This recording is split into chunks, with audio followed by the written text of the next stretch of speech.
Sur le secteur de Cap Excellence, nous sommes très satisfaits de pouvoir contribuer à ce type de démarche, parce que c'est une démarche prospective qui vise à explorer les besoins du marché, et c'est le métier au quotidien de Pôle emploi. Pôle emploi est à l'écoute de tous ces demandeurs d'emploi, et Pôle emploi est à l'écoute du marché de l'emploi et de l'offre d'emploi, donc de l'offre qui est faite par les entreprises. Mais pour cela, il nous faut anticiper au maximum. Anticiper, c'est travailler avec le maximum de partenaires, connaître les projets, connaître la genèse, la construction, la finesse des projets, comme aujourd'hui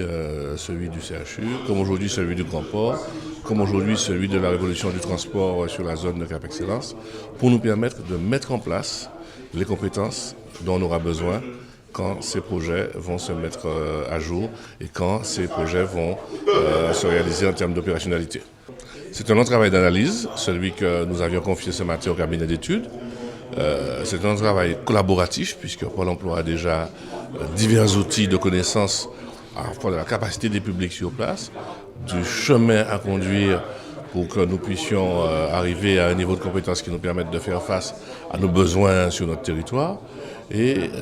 c'est un chemin qui est une construction qui nous permet de faire appel à toutes, de participer, de faire appel à toutes les forces environnantes pour gagner ce challenge. C'est un challenge de faire en sorte que la modernisation soit au rendez-vous de l'emploi et que ce ne soit pas une surprise pour l'emploi. C'est un accord important parce que c'est la première fois en Guadeloupe que l'on signe un accord sur la gestion prévisionnelle des emplois et des compétences. C'est aujourd'hui ici à Cap Excellence qu'on le fait, avec l'ensemble des partenaires, avec la région, avec le département et avec les collectivités, l'ensemble des services, et ça permet d'avoir une vision prospective sur les emplois qui vont être créés sur l'ensemble de l'agglomération. Ce qu'il faut, c'est d'abord identifier ce que sont les projets prioritaires de l'agglomération, et vous savez qu'il y en a beaucoup. Il y a par exemple la construction du futur CHU, il y a également toute la réflexion que l'on mène autour des métiers du nautisme, et puis il y a également les réponses que l'on doit apporter aux métiers, aux besoins exprimés par le domaine touristique. Donc d'abord identifier donc les projets entrants, et à partir de ce moment-là, faire les formations nécessaires pour faire en sorte que ces secteurs produisent de l'emploi et du développement économique. Bien sûr, l'État s'engage, l'État, et vous l'avez vu, signataire de cette convention. Il a été signataire également d'une autre convention avec le Conseil régional qui permet de travailler sur l'ensemble des filières à mettre en place pour répondre aux défis de l'emploi demain. Nous avons signé un accord cadre concernant la gestion prévisionnelle des emplois et des compétences territoriales sur le territoire communautaire de Cap Excellence, Abim, Bemao, Pointe-à-Pitre. Alors le but de cet accord cadre, à l'occasion de ce deuxième comité de pilotage, c'est de réfléchir à un certain nombre de dispositifs qu'on doit mettre en place pour préserver les emplois existants, pour développer d'autres emplois, en nombre mais aussi de types d'emplois, concernant les différents développements que va prendre Cap Excellence durant les prochaines années ou en cours, qu'on a évoqué d'ailleurs lors de notre PASSEC. Les projets, c'est par exemple le mini-Rungis, avec l'agro-transformation greffée dessus. C'est le développement du port, du grand port. C'est le projet de la CCI, la Société aéroportuaire, de développement de l'ancienne aérogare du Rézé. C'est la rénovation urbaine en cours, mais aussi le nouveau programme de rénovation urbaine, de renouvellement urbain, qui concerne à la fois Abim, Pointe-à-Pitre, et aussi le contrat de ville qui concerne plus largement également la ville de Bemao, avec les quartiers de veille. Donc,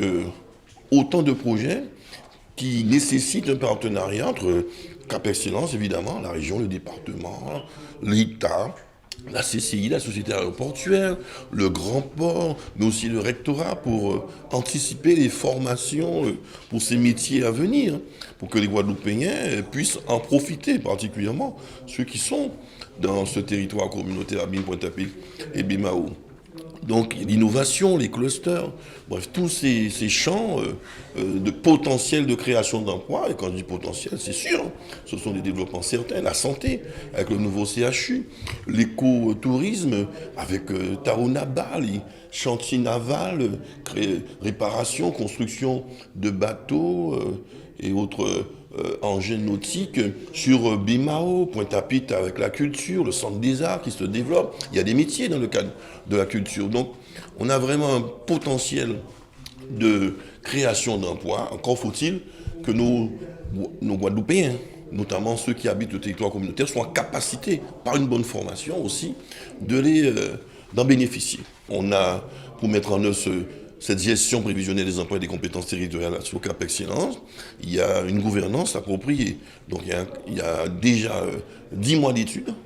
10 mois, un an, où il faut définir les différents plans d'action à mettre en œuvre, ou mettre en œuvre tout cela, mais il y a aussi une gouvernance politique, avec les institutions représentées, mais aussi une gouvernance opérationnelle, les techniciens, les bureaux d'études, tout ce qu'on veut, qui suivent de plus près la mise en œuvre de différentes étapes de ce grand projet, qui est le premier accord cadre en matière de gestion prévisionnelle des emplois et des compétences territoriales. Donc Cap Excellence est en Guadeloupe en pointe et à l'heure de l'emploi, qui est la principale préoccupation des Guadeloupéens avec la sécurité. C'est une avancée majeure qui qualifie encore une fois Cap Excellence comme étant,